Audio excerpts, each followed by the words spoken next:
पूज्य श्री के वचनामृत बोल 20, 21 और 22। विषय भावना। तारीख 12/11/1999। नमो अर्यंताणम नमो सिद्धाणम नमो आयर्याणम नमो वज्जायाणम नमो लोये सवसावणम नमो समय साराय स्वानुभूत्या चकास्ते चित्त स्वभावाय भावाय सर्वभावांतरचिले मंगलम भगवान वीरो मंगलम गौतमो गणि मंगलम कुंद कुंदार्यो जैन धर्मोस्तु मंगलम सर्वमंगल मांगल्यम सर्वकल्याणकारकम प्रधानम सर्वधर्माणम जैनम जयतु शासनम ओंकार बिंदु संयुक्तम नित्यम ध्यायन्ति योगिनो कामदम मोक्षदम चैव ओंकाराय नमो नमः। पूज्य बहन श्री के वचनामृत 20 नंबर। जिसको आत्मज्ञान करना है, भ्रमण से छूटना है, उसको क्या करना चाहिए? उसके अंतर में मन की स्थिति क्या होती है, वो क्या चाहता है, ये बात बताइए। शरत क्या है, किसको आत्मज्ञान होगा? 20 नंबर। मारे काई जोईतुं ज नथी, ये शरत है। उसकी मन की स्थिति ऐसी हो जानी चाहिए, मुझे कुछ भी नहीं चाहिए, चाहिए ही नहीं। नहीं चाहिए से भी ज्यादा अच्छा, चाहिए ही नहीं, तो सारे प्रयत्न खत्म हो जाएंगे। संयोग चाहिए इसलिए दौड़ा दौड़ी करते हैं, रुपया चाहिए, पैसा चाहिए, इज्जत चाहिए, आबरू चाहिए, निरोगता चाहिए शरीर की, इसलिए भागम भागी। चाहिए ही नहीं। 2 टाइम की रोटी चाहिए कि नहीं चाहिए? कुछ भी नहीं चाहिए। तो क्या चाहिए? शांति चाहिए। रोटी की जरूरत नहीं है, रुपया पैसे की जरूरत नहीं है, इज्जत आबरू की जरूरत नहीं है, भोग विलास के साधनों की जरूरत नहीं, सत्ता अधिकार नहीं चाहिए। मुझे सिर्फ आत्म शांति चाहिए। कृपा के 949 में आया है। बार बार अपन याद करते हैं। लोक संज्ञा जे जिंदगी नो ध्रुव कांटो छे। वो जिंदगी चाहे जितनी श्रीमंत हो, अधिकार वाली हो, कुटुंब परिवार के योग वाली हो, तो भी दुख का स्थान है। वहां पर अनंत अनंत दुख मिलेगा, क्योंकि संयोग जाता है, उसको भोगेगा, नया पाप करेगा, वापिस जाएगा दुर्गति में। लोक संज्ञा, लोगों को जो अच्छा लगे वो हमको चाहिए, तो गया खड्डे में। लोग जिसकी तारीफ करते हैं वो चीज हमको चाहिए। सबको राजी रखने का है, किसी को नाराज नहीं करना है, सबको जो अच्छा लगे वो करना है, गया खड्डे में वो। और आत्म शांति जे जिंदगी नो ध्रुव कांटो से, बस यही बोल है वो। उसमें इसमें कोई ज्यादा कोई अंतर नहीं है। आत्म शांति जे जिंदगी नो ध्रुव कांटो से, जिस जिंदगी का लक्ष्य सिर्फ आत्म शांति है और कुछ नहीं चाहिए। रुपया पैसा इज्जत आबरू सत्ता अधिकार, शरीर से रोग दूर हो जावे, संयोग अच्छे मिले, प्रतिकूलता न हो, नहीं कुछ चाहना नहीं। आत्म शांति जे जिंदगी नो ध्रुव कांटो छे, ये जिंदगी है। चाहे तो निर्धन हो, निर्वस्त्र हो, एकाकी हो, अकेला पड़ जाए, सारी दुनिया एक बाजू, ये एक बाजू, कोई पूछे भी नहीं, पानी भी कोई पिलावे नहीं, चिल्लाए तो भी। निर्वस्त्र हो और पहनने के लिए वस्त्र भी न हो। 949।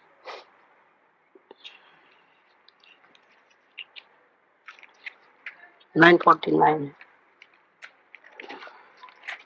और अकेला हो गया हो,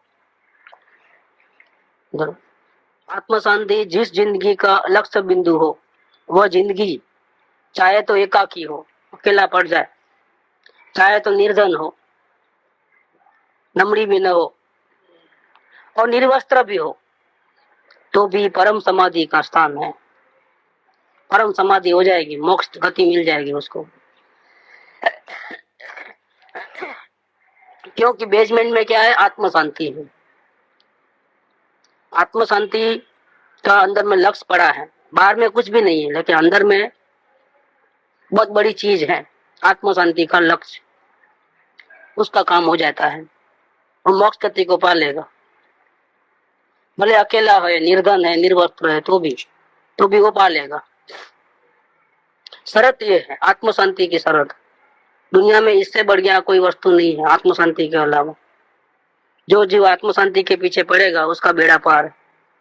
आत्म शांति का ध्येय नहीं है और सब कुछ मिल जाएगा तो भी कम पड़ेगा। और चाहिए और चाहिए और चाहिए और चाहिए, कभी शांति मिलने वाली नहीं। आत्म शांति जिस जिंदगी का लक्ष्य बिंदु है, वह जिंदगी चाहे तो एकाकी हो, निर्धन हो, निर्वस्त्र हो, तो भी परम समाधि का स्थान है। लोक संज्ञा जिसकी जिंदगी का लक्ष्य बिंदु है, वह जिंदगी चाहे जैसी श्रीमंत हो, सत्ता या कुटुंब परिवार आदि के योग वाली हो, तो भी वह दुख का ही हेतु है। दुखी बढ़ेगा, शांति मिलने वाली नहीं है। यही वचन यहाँ माता जी ने अपने ढंग से कही है। मारे कहीं जोईतुं ज નથી।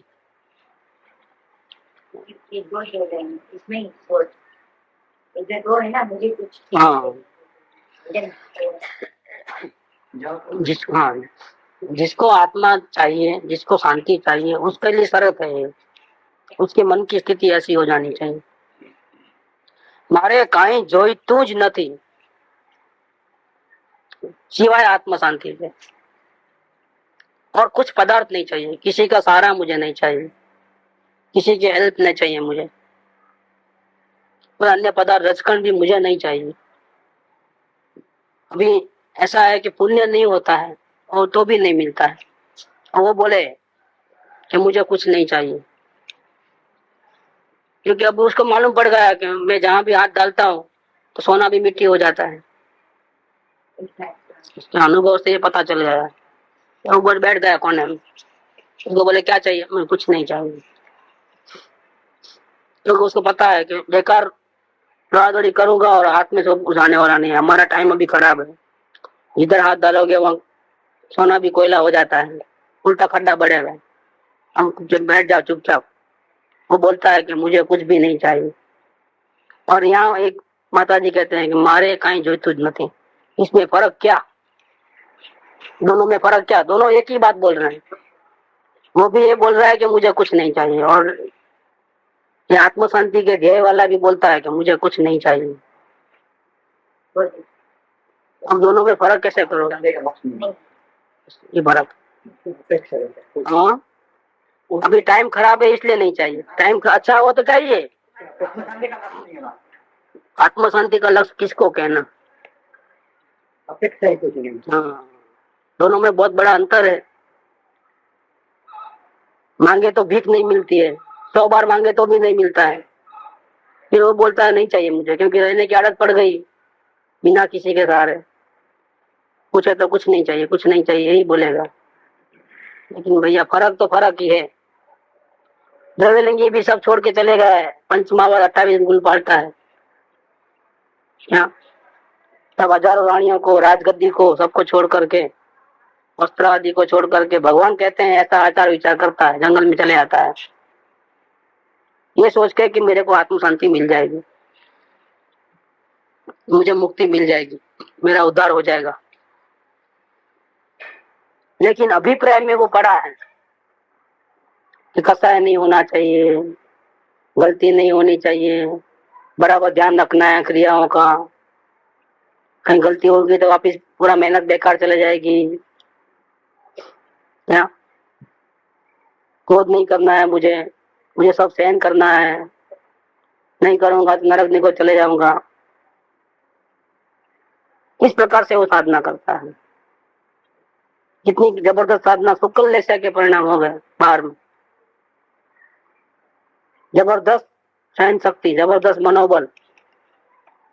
क्या अंतर है इसमें और उस जीव में? लक्ष्य का फर्क है। ऐसा बहुत कुछ करता है लेकिन आत्म शांति का लक्ष्य नहीं है, कसाय नहीं करने का लक्ष्य है। कौन सा लक्ष्य है?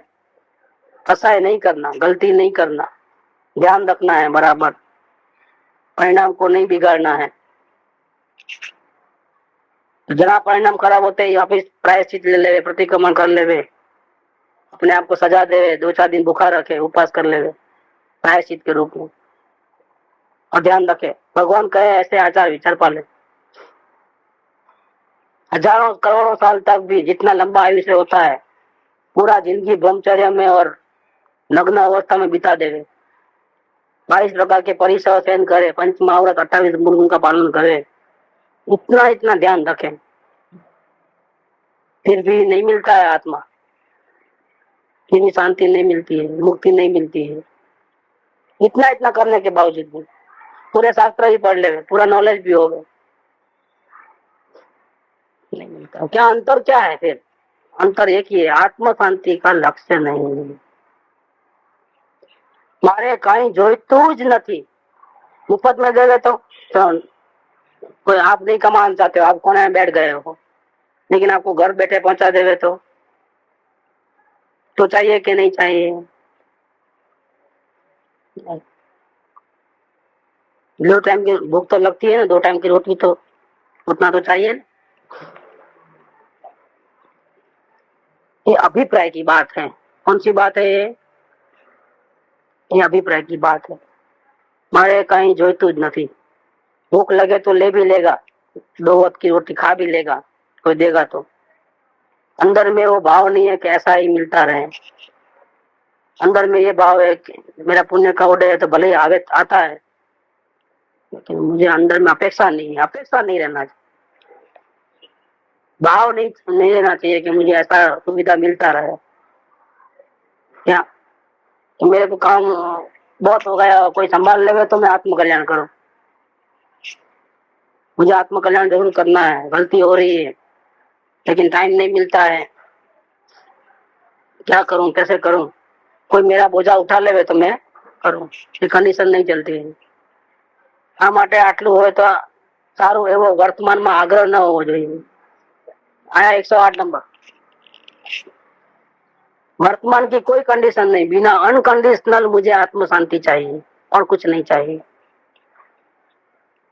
कुछ संभाल ले मेरा बोझा तो फिर मैं ध्यान दूं इधर, ये परेशानी है ना, वो परेशानी है ना, ये है ना, वो है ना, कोई नहीं चलेगी, कोई बात नहीं चलेगी।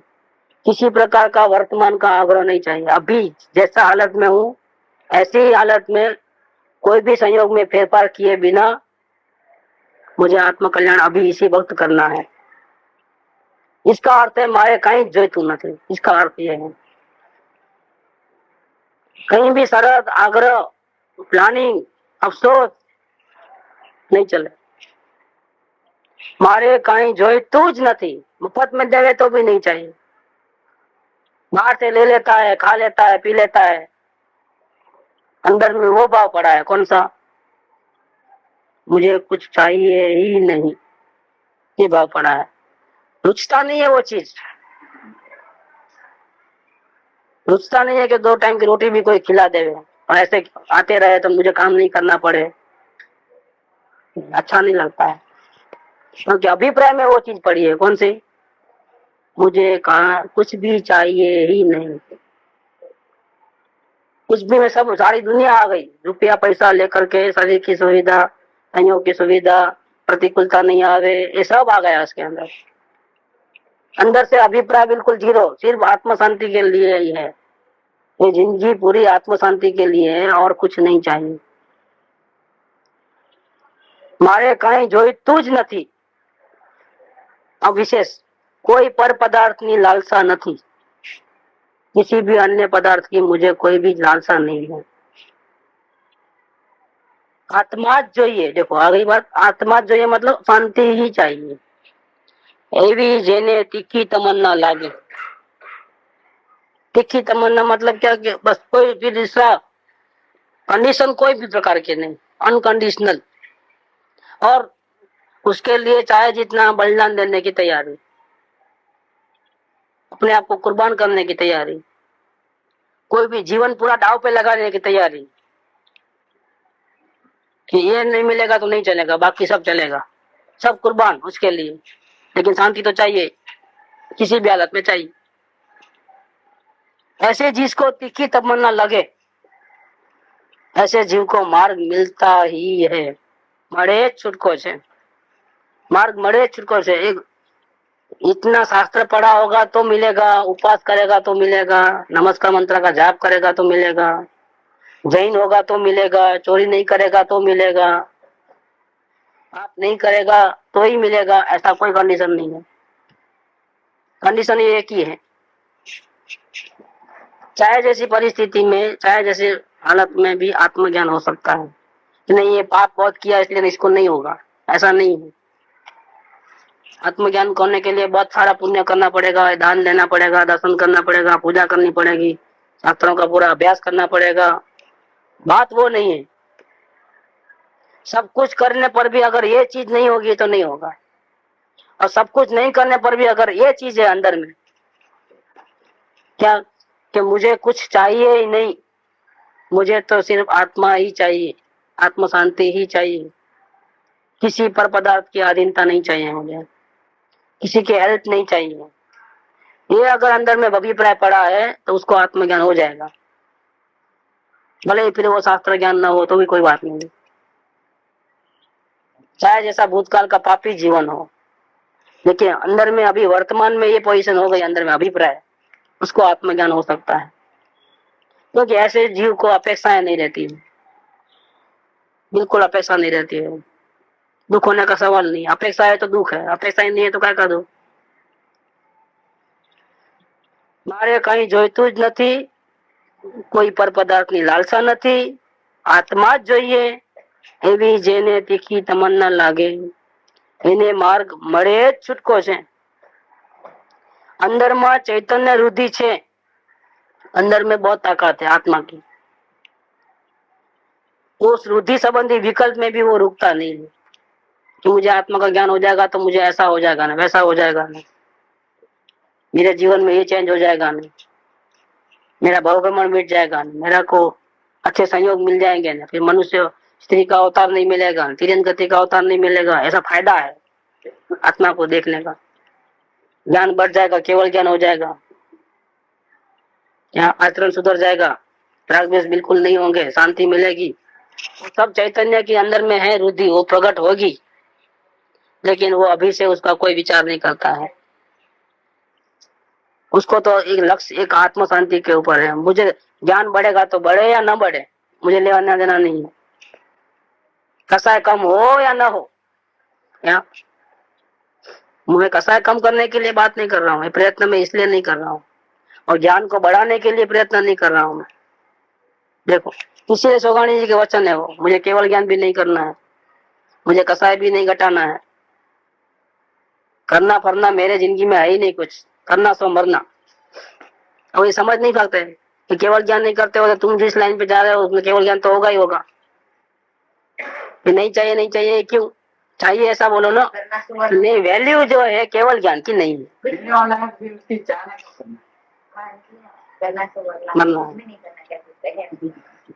चिंतन भी नहीं करना, चिंतन भी भट्टी लगना चाहिए, वचन नहीं समझ पाते क्योंकि जय आत्म शांति का है, इसलिए सब कुछ नहीं चाहिए, नहीं चाहिए आएगा। एक आत्म शांति चाहिए के खाते में, बाकी सब चिंतन तो करना ना, प्रयत्न तो करना ना, जाता दृष्टा तो रहना ना, पहले बात तो सुननी तो पड़ेगी ना, बिना सुनने हो जाएगा, ये सब नकार में आएगा। क्योंकि चाहिए क्या अंदर में आत्म शांति। शास्त्र पढ़ता है तो भी आत्म शांति चाहिए, शास्त्र पढ़ने का नहीं है इरादा, सत्संग करता है तो भी आत्म शांति का इरादा है, ध्येय उसका वो है, सत्संग करता रहूं वो जिंदगी में ध्येय नहीं है, जिंदगी का ध्येय आत्म शांति है। इस प्रकार से अंदर में चैतन्य रुद्धि है, और रुद्धि संबंधी विकल्प में भी वो रुकता नहीं है, क्योंकि चाहे जितनी रुद्धि हो ना, प्रकट हो जाए, पूर्ण वितरागता हो जाए, केवल ज्ञान भी हो जाए, श्रावक दशा आवे, मुनि दशा आवे, सब आत्मा में से निकलता है सब गुण, लेकिन उसको तो ध्यान किस पे है, उसका ध्यान केवल ज्ञान के ऊपर नहीं है, उसका ध्यान वितरागता के ऊपर नहीं है, उसका ध्यान मात्र शांति के ऊपर है। शुरू से लेकर के अंत तक, समय तक, हमेशा के लिए आत्म शांति का ध्येय है। आत्म शांति है तो बेड़ा पार है, आत्म शांति का ध्येय नहीं है तो रुकने के बहुत स्थान है। सफल होने का एक ही प्रकार है और अटकने के कई प्रकार है। इसमें है 198 है उसमें।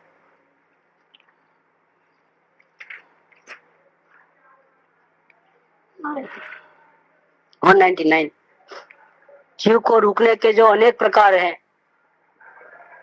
उन सब में से तुम पीछे हट जा, वापिस आ जा और सिर्फ चैतन्य दरबार में ही उपयोग को लगा दे, अवश्य तुझे प्राप्ति होगी। अनंत अनंत काल से अनंत जीवों ने इसी प्रकार से पुरुषार्थ किया है, इसलिए तू भी ऐसा ही कर। अनंत अनंत काल गया, जीव कहीं तो रुकता ही है ना।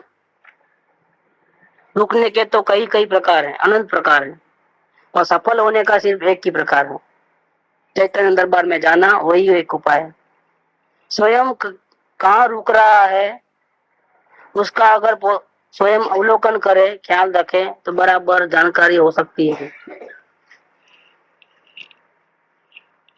तो जानकारी हो सकती है, कहीं रुका हुआ जरूर है, कहाँ रुका है पता लगा। द्रव्यलिंग की साधु होकर के भी अपनी जो बात चली वही आई, जीव कहीं भी सूक्ष्म रूप से रुक जाता है, शुभ भाव की मिठास में रुक जाता है। ये राग की मंदता, ये 28 मूल गुण, बस यही मैं हूँ, यही मुक्ति का मार्ग है। इस प्रकार से किसी भी प्रकार से संतोष में आकर के रुक जाता है। लेकिन अंदर में विकल्पों के साथ एकता बुद्धि पड़ी हुई है, उसको क्यों नहीं देखता है? यह अंतर में शांति क्यों नहीं आती है? ऐसा क्यों हिसाब किताब नहीं लगाता है कि इतना करता हूं लेकिन अंदर में शांति तो मिलती नहीं? ऐसा क्यों नहीं देखता? देखो यहाँ पर शांति का लगता है, पाप भाव त्यागी सर्वस्व કર્યું मानी संतोषाई जाए। अब पूरे विचार नहीं आते, अच्छे ही विचार आते हैं, इसलिए मैं लाइन पे आ गया हूँ, ऐसा मान करके संतोष में आ जाता है। तो ये गड़बड़ है, रुकने का कारण है।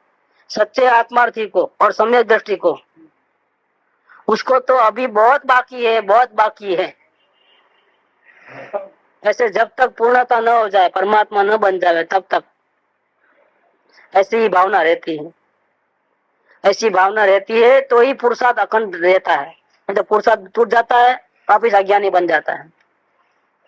बहुत बाकी है, बहुत बाकी है, ऐसी भावना अगर रही तो ये तुम्हारा चक्की चलेगी पुरुषार्थ की, ज्ञाता दृष्टा भाव का, तो ही अवलोकन होगा, तो ही वेद ज्ञान होगा। नहीं मेरा काम हो गया है, गया खड्डे में। सच्चे आत्मार्थी को और सम्यक दृष्टि को तो घणું બાકી છે, ઘણું બાકી છે એમ પૂર્ણતા સુધી ઘણું બાકી છે એમ જ ભાવના રહે, અને તો જ પુરુષાર્થ અખંડ ટકી रहे। बड़े गृहस्थाश्रम में रहता है लेकिन सम्यक दृष्टि ने तलिए को पकड़ लिया है, मूल्य को पकड़ लिया है, तो उसने सब कुछ कर लिया है। अस्थिरता रूपी जो डाली है, पत्ते हैं, वो सूख जाएंगे, जरूर सूख जाएंगे, राग द्वेष बिल्कुल खत्म हो जाएगा, क्योंकि उसको मूल हाथ में आ गया है। द्रव्यलिंगी साधु ने मूल को ही पकड़ा नहीं है, गायक भाव जो मूल है उसको ही नहीं पकड़ा है। उसकी नजर गायक पे नहीं है, उसकी नजर कसाई नहीं होवे, गलती नहीं होवे, उसके ऊपर है। इसने कुछ किया ही नहीं है। समकीर्ति को तो बहुत बाकी है, और द्रव्यलिंगी मुनि ने बहुत कर लिया है, ऐसा बाह्य दृष्टि वाले जीवों को लगता है, क्योंकि सम्यक दृष्टि तो गृहस्थाश्रम में है, उसके जीवन में त्याग वैराग्य तो दिखता नहीं। और वो तो देखो नग्न दिगंबर जंगल में रहने वाले हैं, पंचमहावत पालने वाले हैं, तो बाहर की नजर से देखने वाले को, लोगों को लगेगा कि मुनिराज बहुत आगे निकल गए हैं और ये तो अभी बहुत पीछे है, लेकिन ऐसा नहीं है। परिसह सहन करे, लेकिन अंदर में कर्तव्य बुद्धि टूटी नहीं है, आकुलता का अनुभव है, शांति का अनुभव नहीं है, उसने कुछ भी किया नहीं है। सहन भले ही कितना भी करो, दुनिया भले ही धर्मात्मा कहे, अंदर में अपने को शांति नहीं है, तो काहे की फिर धर्म भरम? कोई धर्म भरम नहीं किया है। इसीलिए ये जो बोल है, इसमें लक्ष्य शांति का है।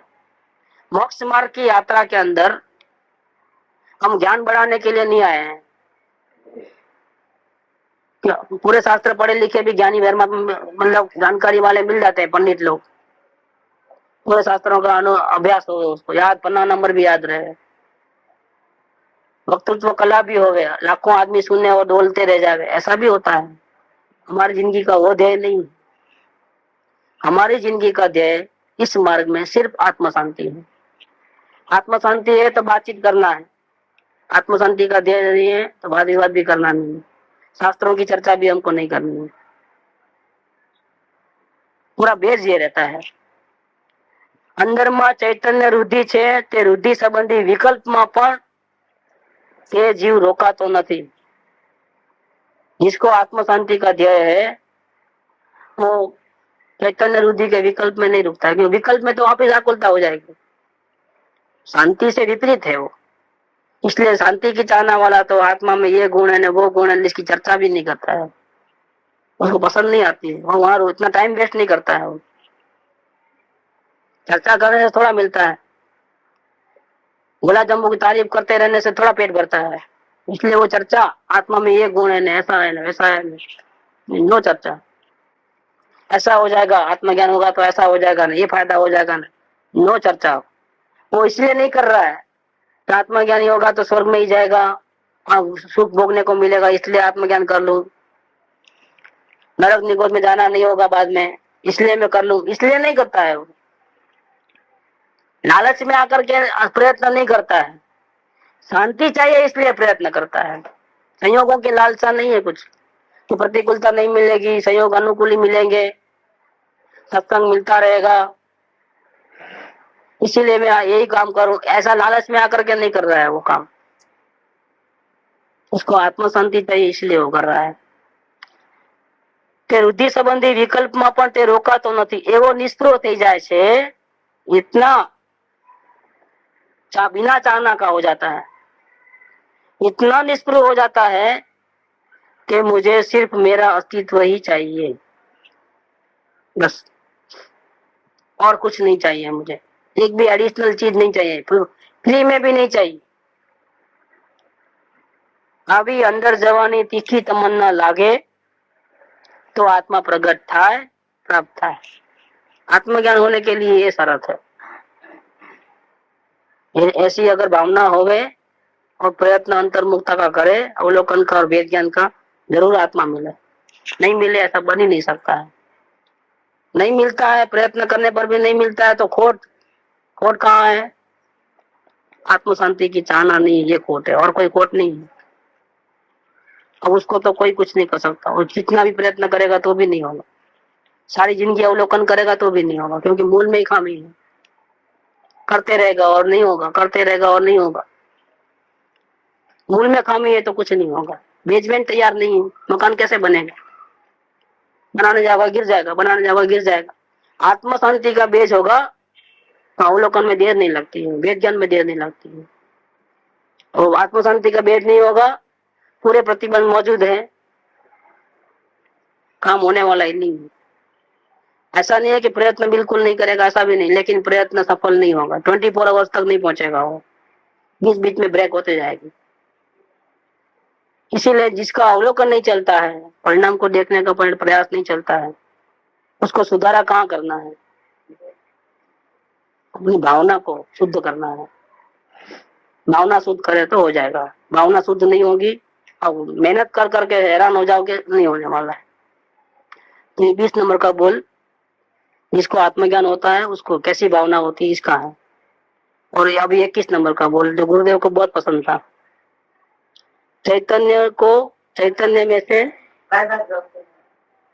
कर्ण मेली भावना, चैतन्य में से निकली हुई भावना, मन से आधार से निकली हुई भावना नहीं, संयोगों की चाह में से निकली हुई भावना नहीं, चैतन्य में से निकली हुई भावना, यानी कि राग और द्वेष में से नहीं निकलेली भावना। ऐसी यथार्थ भावना होवे तो वो भावना फलती ही है। अगर न फली लेना ही कंपलसरी है। ये 6ठी गाथा है, 11वीं गाथा, ये सब पैटर्न मार्क रहते, वो तो लेना ही है। दूसरा टाइम होवे तो होवे, नहीं हो, लेकिन ये तो लो, क्योंकि इसमें जीव को शांति मिलती है। कि मैं प्रयत्न करूं और नहीं मिलेगा तो प्रयत्न में कोई दम नहीं रहता है। क्योंकि सबको थोड़ा आत्मज्ञान होता है, करोड़ों में से एक आध को होता है। तो मेरा नंबर लगेगा कि नहीं लगेगा, लगेगा कि नहीं लगेगा, इतना हार्ड है। तो जीव को डर रहता है, गारंटी देते हैं कि नहीं होने का तो सवाल ही नहीं है। अगर भावना इस प्रकार की है तो जरूर होगा होगा। और उसमें डाउट मत रखो, चेक कर लो भावना कही है वैसे भावना हमको हो कि नहीं हो। अगर है तो होगा, नहीं है तो नहीं होगा। बस इतना हिसाब के बाद क्या कहते हैं कि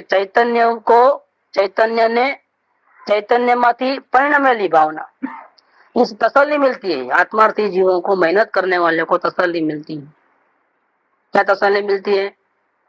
इस मार्ग में मेहनत करेंगे और नहीं मिलेगा ऐसा तो नहीं है, जरूर मिलेगा ही, भले करोड़ों में से एक आध को होता हो, लेकिन मेहनत करेंगे तो नहीं मिलेगा ये बात नहीं, इसलिए तसल्ली हो जाती है। इसलिए बोल पसंद आता है, क्योंकि एक दो ने अनंत तीर्थंकरों ने कही हुई बात है।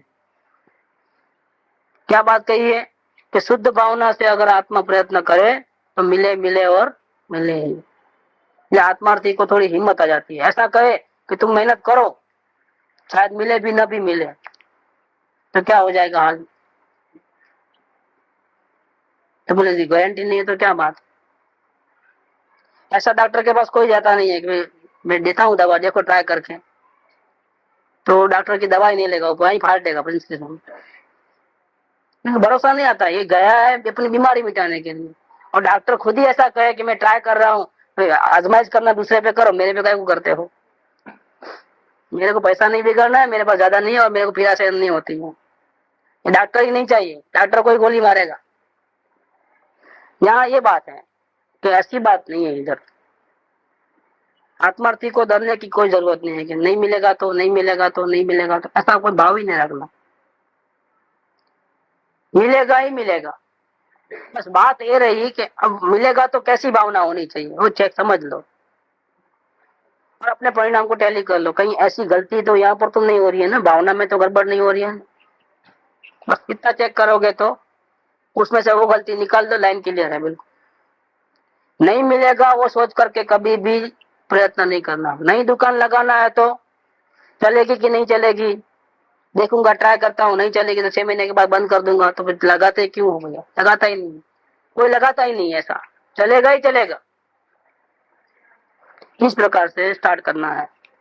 चैतन्य को चैतन्य में से परिणमेली भावना, यानी कि राग और द्वेष में से नहीं उगेली भावना। कर्तृत्व भाव के अधीन भावना नहीं होती है। सहजता ज्ञाता दृष्टा भाव से भावना होनी चाहिए। ये भावना कैसे उत्पन्न होनी चाहिए, इसका बैरोमीटर भी यह है कि कर्तृत्व भाव से राग नहीं करना है, द्वेष नहीं करना है, कुछ नहीं करना है, ये नहीं चलेगा। राग द्वेष माथी नहीं उगेली भावना, मतलब ये करूं और ये नहीं करूं, राग और ये द्वेष, ऐसा करते करते आत्म शांति की भावना हो गई तो गलत भावना है। भावना के साथ कुछ करना और कुछ नहीं करना रहता है तो गलत भावना है, क्योंकि इसमें निरंतर अंदर में संयोगों की चाहना रहती है, अपने परिणाम सुधरे हुए रहे ऐसी भावना रहती है। ये कंडीशन अंदर में रख देता है। हमारी भावना तो ही सच्ची कि एक भी बुरा विचार नहीं आवे तो ही, नहीं तो हमारी भावना खोटी, ये गलत कंडीशन है। भावों के साथ अपनी भावना को मत मिलाओ। भावना ज्ञान के आधार से उत्पन्न होनी चाहिए।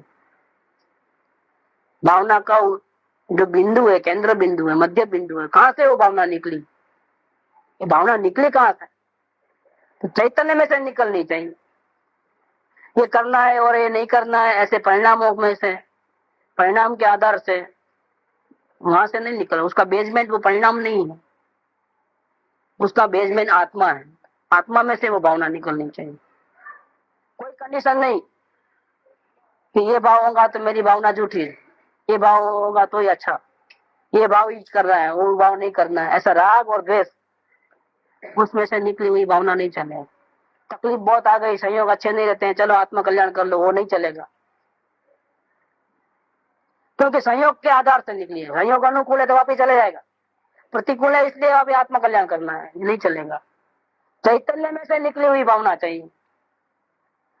संयोग में से निकली हुई भावना नहीं चाहिए। उसको हो गया इसलिए मेरे को भी कर लेना है, ऐसा नहीं चाहिएगा। वो स्वतंत्र जीव है, मैं स्वतंत्र जीव हूँ। सब लोग आगे निकल जाते हैं और मैं रह जाता हूँ, इसलिए मुझे करना है, नहीं होगा। ये सब गलत अभिप्राय है। उसके साथ क्या लेना देना है? अगर वो नहीं करता तो क्या मेरे को नहीं करना था? वो किया इसलिए मुझे करना है। अंदर आत्मा में से आया, कोई नहीं करे तो भी मुझे करना है, और सब कर ले तो भी मुझे करना है। मैं मेरे आधार पे करना चाहे तो होना है, अपने आधार से निकलना है। चैतन्य में से निकली हुई भावना चाहिए। उसने किया इसलिए मैं भी कर लूं, ये बात नहीं चाहिए। यार नहीं होगा तो फिर नरक निकल जाऊंगा, इसलिए मुझे डर के मारे कर ही लेना है, वो भी नहीं चलेगा। वो तो प्रतिकूलता से घबरा करके चाहिए चाहिए वाली बात करता है। डंडा गिरता है ना, इसलिए। अगर डंडा नहीं गिरता तो नहीं करना है। ये सब गलत मामला है। ये चैतन्य में से निकली हुई भावना नहीं, चैतन्य में से निकली हुई भावना का आधार, केंद्र बिंदु जाता दृष्टा भाव है, जानने देखने का अभ्यास है, और कर्तृत्व से हट जाना है। करना और नहीं करना दोनों से हट जाना है। और फिर अगर भावना आवे तो वो भावना 100% फलित होती है, क्योंकि वो भावना जो आई है वो चैतन्य में से आई है। नहीं करना और नहीं करना दोनों में से हट करके ज्ञाता दृष्टा भाव में रह करके देखो, उस समय की शांति को फिर करो। और ऐसी शांति चाहिए, ऐसा अगर अंदर से आवाज आवे तो वो भावना है, बाकी भावना नहीं है। ज्ञाता दृष्टा भाव में कभी रहा नहीं है, कड़म कुछ चालू पड़ी है, हेरा फेरी चालू है, उठा पटक। और वो कह देता है कि मुझे तो आत्मकल्याण ही करना है, आप कैसा भी रास्ता बताओ। बिल्कुल झूठ बोल रहा है वो, उसको आत्मा की भावना ही नहीं है, उठा पटक चल रही है। अवलोकन कभी जिंदगी में किया नहीं, ज्ञाता दृष्टा भाव में कभी रहा नहीं, तो फिर ये आत्मकल्याण करना, ये आवाज आई कहाँ से? कहाँ से आवाज आई? बिल्कुल गलत है वो। मेरे कृपालुदेव को भी एक लेटर आता है तो अमरलाल भाई का किसी का था, तो मेरे पिताजी को आप लेटर लिख के समझाओ। मैं नहीं समझाऊंगा, मैं नहीं समझा सकता इस प्रकार से। उसको भावना होनी चाहिए, लेटर वो आप नहीं, वो लिखना चाहिए। मैं इस प्रकार से नहीं समझाऊंगा, मना कर दूंगा। कोई मिलने को आता है तो उसको भी मना कर देते हैं कि आपने तारीफ सुनी है इसलिए मेरे को बोलते हो कि मेरे को सत्संग करना है आपका। मुझे आपके साथ आपने कैसे मान लिया? वो गलत बोलता होगा तो आपने कैसे मान लिया कि मैं सही आदमी हूँ? 401 नंबर में अपन वहां लिए थे ना, बेलारी में। आपने कैसे मान लिया? फलाना भाई ने बहुत तारीफ की इसलिए मैं ऐसा ही आदमी हूँ, कैसे मान लिया? आपने कहाँ कांटेक्ट किया अभी तक? अपने परिचय से पहचान करके विश्वास आवे तो ही बात, बाकी बात नहीं। अभी तो आप नहीं आना, ऐसा लिखा। क्योंकि हम जिस हालत में, अगर थोड़ा बहुत ही भावना होगी वो भी मिट जाएगी। ऐसी हमारी हालत है। हमारी हालत में अगर पूर्ण वितराग भी रहेंगे तो भी उसको आप कलंक लगाओगे कि अंदर में पूर्ण वितराग कहते हैं, और फिर व्यापार धंधा क्यों करते हैं, दुकान पे क्यों बैठे हैं, भाग जाएगा देख के ही। और वो कहने वाले पे गुस्सा आ जाएगा कि झूठा रास्ता बता दिया, आना ही नहीं अभी। देखो कैसी बात रहती है। इसका मतलब क्या कि अंदर आत्मा में से आवाज आनी चाहिए। किसी ने कहा इसलिए हमको करना है, फायदे बहुत है इसलिए करना है, संसार में दुख बहुत पड़ता है इसलिए करना है, संसार में अपनी कोई इच्छा चलती नहीं है इसलिए करना है, नहीं। वो आत्म भावना नहीं है, चैतन्य में से निकली हुई भावना नहीं है। ज्ञाता दृष्टा का अभ्यास करते करते, अवलोकन करते करते करते करते उस वक्त जो उसकी शांति मिलती है, वो शांति और संसार के सुखों की शांति, ये दोनों का मिलान होता है। तो जो संसार में जो सुख अच्छे लगते थे, और करना और नहीं करना छोड़ने से जो शांति मिलती है, उसके कंपेयर करेंगे तो ये चैतन्य की शांति, ज्ञाता भाव की शांति ज्यादा अच्छी है। ऐसा जीव को अनुभव में आना चाहिए। और अनुभव पूर्वक संसार में जो सुख है वो बिल्कुल नकली सुख है, वो अनुभव पूर्वक पता चलना चाहिए। जो मुझे शांति चाहिए वो तो ये है, ज्ञाता दृष्टा भाव की शांति। जो मनपसंद चीज खाने की शांति मिलती थी वो झूठी शांति है। मन चाहिए वस्तु मिल जाए और शांति मिलती थी वो झूठी शांति है, वो क्षणभंगुर है। जबकि ये शांति है वो निकाली है, शाश्वत है। मुझे शाश्वत शांति चाहिए तो ये रास्ता है। ऐसा करके ज्ञाता दृष्टा परिणाम में रह करके साधना करके डिसीजन लेना है, अवलोकन पूर्वक डिसीजन लेना है। अवलोकन करने के बाद डिसीजन लेना है कि मुझे कौन से रास्ते पे जाना है, ये रास्ता कि ये रास्ता, क्या चाहिए। और फिर अवलोकन करने के बाद अगर रास्ता चुना कि मुझे आत्म शांति के लिए यही मार्ग अपनाना है, करना नहीं करने का मार्ग नहीं चाहिए, मुझे ज्ञाता दृष्टा रहने का ही मार्ग चुनना है और मुझे करना ही है कैसा भी, तो लाइन मिल जाएगी। तो ये आत्म भावना सच्ची है। ऐसी भावना कभी भी निष्फल जाती नहीं, ये कहना है। राग द्वेष में से या संयोग में से निकली हुई भावना तो निष्फल जाती है। और आत्मा गायक पन्ने में रह करके, ज्ञाता दृष्टा भाव में रह करके जो अनुभव पूर्वक जो शांति मिलती है वो शांति की चाहना रहे और किसी भी सारे पर पदार्थों की अभिलाषा अधिकार या उनके आधार बुद्धि छूट जावे, अकेले अपने आत्मा के आधार से ही वो शांति प्राप्त करने का प्रयत्न करे, तो ऐसी अगर जो भावना है वो 100% फलित होती है। ये बातें हैं। जो न पड़े तो जगत ने 14 ब्रह्मांड ने शून्य थवू पड़े। अगर ये भावना फलीभूत न हो तो जगत शून्य हो जाएगा, 14 ब्रह्मांड शून्य हो जाएंगे। मतलब अफर है, नहीं होवे ऐसा बन ही नहीं सकता है। ऐसा नहीं है तो इस द्रव्य का नाश हो जाएगा, लेकिन ऐसा तो कभी बनता नहीं। चैतन्य के परिणाम के साथ कुदरत बंधी हुई है। पाप करता है तो नरक में ले जाती है कुदरत, पुण्य करता है तो स्वर्ग में ले जाती है। तो पुण्य भी नहीं करे, पाप नहीं करे तो मुक्ति क्यों नहीं मिलेगी? पुण्य भी नहीं करे, पाप भी न करे तो भी कुछ मिलना चाहिए। वितराग भाव में रहता है तो मुक्ति मिलनी चाहिए, नहीं तो वो नियम नहीं रहेगा। तो पाप करे तो नरक गति, पुण्य करे तो स्वर्ग गति, वो नियम नहीं रहेगा। चैतन्य के परिणाम के साथ कुदरत बंधी हुई है। ऐसा ही वस्तु का स्वभाव है और ये अनंता तीर्थंकरों ने कही हुई बात। वस्तु का स्वभाव ही ऐसा है, इसलिए विश्वास रखना। खोट है तो हमारी भावना में खोट है, नियम में कोई खोट नहीं है। नियम तो पहले से ही है, ये रास्ते कोई बनाया नहीं है, नियम को नया बनाना है। रास्ता पहले से फिक्स है। मोक्ष का जो मार्ग है वो अनंत काल से फिक्स है बिल्कुल। अगर आप कर्ता तो भाव में नहीं रहोगे, करने और नहीं करने से हट जाओगे, ज्ञाता दृष्टा भाव में रहोगे तो रास्ता मिल जाएगा। ये लाइन पहले से फिक्स है। अनंत ज्ञानी उसके ऊपर चले और रास्ता पा लिया है। उन सभी की यही आवाज है जो अभी भटक रहे, उन सबको उनका यही उपदेश है। क्या उपदेश है? सभी ज्ञानियों का एक ही उपदेश है कि ज्ञाता भाव में रहो।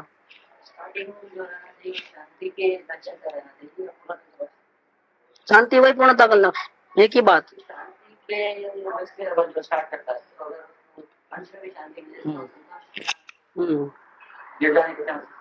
नहीं, शांति की चाहना हो तो अंश की बात नहीं रहती है। शांति कभी किसी को अधूरी नहीं चाहिए। शांति चाहिए मतलब पूर्ण शांति ही आ गई। शांति की चाहना को या पूर्णता का चाहना को एक ही बात है, क्योंकि किसी को 1 सेकंड की शांति तो चाहिए नहीं। क्योंकि अभी वो संसार के माहौल में जो रहता है उसके बाद ये चाहता है कि अभी यहाँ पे जो सुख नहीं मिल रहा है वो सुख मुझे चाहिए, तो वो शांति के लक्ष्य नहीं, वो संयोग का लक्ष्य होगा, वो शांति की भावना नहीं है। वो तो संसार में तकलीफ होती है इसलिए वो चाहता है कि मुझे ये मिले। उसके पीछे भाव वो है कि मुझे ऐसा संसार का दुख नहीं चाहिए, उसके पीछे तो वो भाव है। वो शांति की भावना नहीं है कि सबसे हट जाना है तो गड़बड़ हो जाएगा। संयोग से हट करके शांति चाहिए तो गलत रहा। चाहे संयोग में रह करके भी मुझे शांति चाहिए, संयोग अच्छे हो चाहे बुरे हो। शुरुआत में ऐसा आता है, शुरुआत में तो उसको पता नहीं है इसलिए वो भावना रख के आता है, लेकिन यहाँ बात सुनेगा तो उसको स्वरूप समझ में आएगा तो फिर वो पलटी मार लेता है, फिर चेंज करता है। गलत रहता है, संयोग लक्षी रहता है। लेकिन वो संयोग लक्ष्य अभिप्राय रख करके अगर चालू रहेगा तो कभी भी नहीं होगा। उसको ये बात सुनते ही समझ जाना चाहिए कि ये बात गलत, मेरी भावना गलत है, भावना को चेंज करना है, चेंज करके प्रयत्न करना है, तो लाइन बैठ जाएगा। अगर वो शुरुआत में जो था वैसा ही भाव रख करके आएगा तो अनंत काल तक आएगा तो भी नहीं होने वाला है। उसको तो रास्ता फिर पहले नहीं मालूम था, अब तो मालूम हो गया, अब तो चेंज हो जाना पड़े, चेंज होकर के प्रयत्न करे तो लाइन बैठ जाएगी। बिल्कुल शांति चाहिए, ज्ञान नहीं चाहिए, राग द्वेष मिट जाए वैसा नहीं चाहिए मुझे, शांति चाहिए। पता चल गया ना हमारे किए हुए कर्म हमको आ रही है, तो राग भी नहीं होना, द्वेष भी नहीं होना, ये नहीं, ये सब गड़बड़ है। शांति चाहिए, ये होना, लक्ष्य शांति का चाहिए। बस शांति का लक्ष्य रहेगा तो लाइन बैठ जाएगी आराम से। तो ये भावना का दोनों बोल भावना के 20 नंबर और 21 नंबर, किसको आत्म भावना ये सफल होगी? क्या आत्म भावना का स्वरूप क्या है, या ज्ञानी कौन बन पाएगा? कहीं भी ये नहीं लिखा है कि इतने उपवास करेगा तो ज्ञानी बनेगा, गुस्सा नहीं करेगा तो ज्ञानी बनेगा, ऐसा नहीं लिखा है। ज्ञानियों की बात बिल्कुल अलग रहती है। बिल्कुल शांति की भावना होगी, भावना का स्वरूप बताया, ऐसा होगा तो हो जाएगा, चाहे जैसा हो, जैन हो चाहे अजैन हो, आपमय जीवन हो चाहे कुछ भी हो, पलटी ऐसा मारेगा, अंदर में अभिप्राय चेंज कर देगा, शांति का ध्येय रखेगा, संयोग के आधार पे नहीं होगा, आत्मज्ञान हो जाएगा। तो ये दोनों बोल इस प्रकार से आए। अब आए 22 नंबर पे, 5 मिनट ये मेन तो क्या है, मुझे कुछ नहीं चाहिए जो आया ना, मुझे नहीं ऐसा जिनको अंतर से लग गया। 22 नंबर बोल। गुरुदेव श्री को तीर्थंकर जैसा उदय हो रहा है, वर्त रहा है। शाखा तीर्थंकर हो महावीर स्वामी, और लाखों जीवों को समझा देते हैं वो, क्योंकि खुद समझना इजी है और दूसरों को समझाना हार्ड है। खुद को पा लेना तो बहुत इजी है, क्योंकि उसमें तो स्वतंत्र है जीव, वो मेहनत करता है, पा लेता है। लेकिन दूसरों को समझाना, और कई प्रकार के आते हैं, रोगी भी कई प्रकार के आते हैं, सबकी भूमिका अलग अलग होती है, सबका अभिप्राय अलग अलग होता है, सबके इरादे अलग अलग होते हैं। उनको ये बात बैठा देना माइंड के अंदर, मित्रा की बात, वो तो बहुत हार्ड होता है। और तीर्थंकर जैसा कोई जीव होवे तो बैठ जाए। तीर्थंकर जैसा जीव होता है तो क्या, तीर्थंकर के दरबार में कोई आता है, कोई भी प्रश्न लेके जाओ, उसका इमीडिएटली उत्तर मिल जाता है, समाधान हो जाता है। ऐसे ही इस काल के अंदर बेंसी ऐसा कहते हैं कि गुरुदेव के पास कोई भी जीव जावे, जैन अजैन कैसा भी हो, पापी हो पुण्यात्मा हो, कोई भी हो, तो उसको ये बात बैठ जाती है कि आत्मा में शांति है और कहीं शांति नहीं। एक वक्त तो वो ऐसा न, उसको डिसीजन लेना ही पड़ता है। उनका समझाने की इस प्रकार की कला है, ऐसा उदय चल रहा है, उनका प्रभावना का उदय चल रहा है तीर्थंकर जैसा, कि उनकी बात सुने तो भले ही ज्यादा कुछ समझ में नहीं आवे तो भी शांति तो आत्मा में है, इतना तो पता लग जाता है उसको। असल में वही सीखने का है, बेसिक। ये जीव तू ब्रह्मा सुख अंतरमा से बाहर सदवाती नहीं मरे, ये मेन बात सीखने की है। एकड़ा ये है जैन दर्शन का, एकड़े एक ये है, शांति कहीं भी बाहर में नहीं है, अपने में ही शांति है। वो बात उनको समझ में आ जाती है। वाणी का प्रभाव ऐसा है कि हजारों जीव समझ जाते हैं ये बात, भले वो 7 तत्वों का नाम नहीं आते हो, दूसरा व्याकरण वगैरह नहीं आता हो, लेकिन ये बात तो बराबर दिमाग में बैठ जाती है हजारों जीवों को, छोटा और बड़ा बूढ़ा कोई भी हो ना, उनके लेक्चर में से ये बात तो 1000 बार निकल जाती है। आ बोलते हैं जो आत्मा को, उस पर समझ जाते हैं जीव कि सुख तो भैया आत्मा में है और किधर भी नहीं। तीर्थंकर की वाणी जैसा योग है, वाणी जोरदार है। वाणी तीर्थंकर की वाणी ऐसा योग है, मतलब क्या कि समाधान, कोई तकलीफ होवे और प्रश्न लेके बैठे तो बहुधा ऐसा बनता है कि प्रश्न पूछने की जरूरत नहीं पड़ती, बिना प्रश्न पूछे ही जवाब मिल जाता है। ऐसा होता है तो समझना कि तीर्थंकर की वाणी ऐसा ही योग है। नहीं तो क्या, आपको पूछना पड़े और फिर आपको उत्तर मिले, ऐसा हो। इसमें गुरुदेव के पास ऐसा था कि आप जाओ प्रश्न मन में लेकर को और अपने उलझन को रखते हुए सुनो ध्यान से, तो पहले ही प्रवचन में लाइन क्लियर हो जाएगी अपने आप, बिना पूछे। इसको बोलते हैं तीर्थंकर की वाणी ऐसा ही हो। वाणी जोरदार छे, जोश वाली वाणी है, मामूली बात नहीं है ऐसी। वाणी जोरदार છે, ગમે એટલી વાર સાંભળીએ તો પણ કંટાળો ન આવે। ये गुरुदेव की वाणी है। बार बार सुनो तो भी, अपने गीत गाना है तो अपने गीत गाते हैं और एक ही बात, एक ही लाइन 10 बार बोलते हैं तो भी अच्छी लगती है, क्योंकि इसमें अपनी तारीफ होती है। बच्चे को भी, अगर छोटा बच्चा भी हो तो हिलड़े में हो तो उसको जबरदस्ती करोगे सोया तो नहीं सोएगा, और गीत सुनाओ उसको, उसकी तारीफ करते करते करते करते तो 10 वक्त वही की वही बात बोलोगे तो भी उनको अच्छा लगेगा, शांति लगेगी और वो मन शांत हो जाएगा, सो जाएगा। तो कंटाळो नहीं आवे, गमे एटली बार सांभळीए तो कंटाळो न आवे। पोते ज एटला रसकसથી बोले छे, खुद को भी इतना इंटरेस्ट, मतलब जो बात कहते हैं तो अंदर में स्वयं को महिमा आती है और बोलते हैं, लुकी लुकी बात नहीं। जैसे वो प्रोफेसर होता है, एक विषय ले लेता है और बोल देना है उसका, उसकी डेफिनेशन बोलना है, उसका सब स्वरूप समझा देना है, उसको हिंग लगे ना फटाकड़ी, ऐसा नहीं है कुछ। उनको स्वयं को भी इतनी महिमा आती है उस चीज की, स्वयं इसमें इन्वॉल्व होकर के बोलते हैं। थियोरी और प्रैक्टिस में फर्क रहता है, थियोरी में तो बोल देना होता है और प्रैक्टिस में क्या है, खुद को प्रयत्न करते करते बताना रहता है। तो यहाँ जो ये बात कहते हैं तो वो खुद आत्मा महिमा में डूब करके फिर बोलते हैं। डूबती हुई वाणी आई, आत्मा की महिमा में डूबती हुई वाणी आई। પોતે જ એટલા રસકસથી बोले છે कि જેથી સાંભળનારનો રસ પણ જળવાઈ રહે છે, सामने वाले का भी रस इंटैक्ट रहता है, क्योंकि स्वयं भी इतनी महिमा करते हैं तो सामने वाले को भी आत्मा की महिमा आ जाती है। ऐसी रस बसती वाणी है गुरुदेव की वाणी, ऐसी है। ये माता जी का ऐसा अभिप्राय था गुरुदेव की वाणी के बारे में। आज भी अगर आप टैप सुनो तो आपको यही बात मालूम पड़ेगी, भले हाजिर नहीं है लेकिन जैसे हाजिर ऐसा समझ करके आप टैप सुनो, देखो क्या होता है। प्रबल निमित्त है, स्व संवेदन में प्रबल निमित्त है गुरुदेव की वाणी। स्वयं तो थे तो हिला देते थे पूरा, लेकिन अगर इनकी टैप अभी भी सुने तो भी अपन हिल जाएगा, इतनी जबरदस्त वाणी रहती है। 22 नंबर का बोल भी आज अब कल से लेगा 23। सुख धाम अनंत सुसंत चही, दिन रात रहे तद ध्यान मही।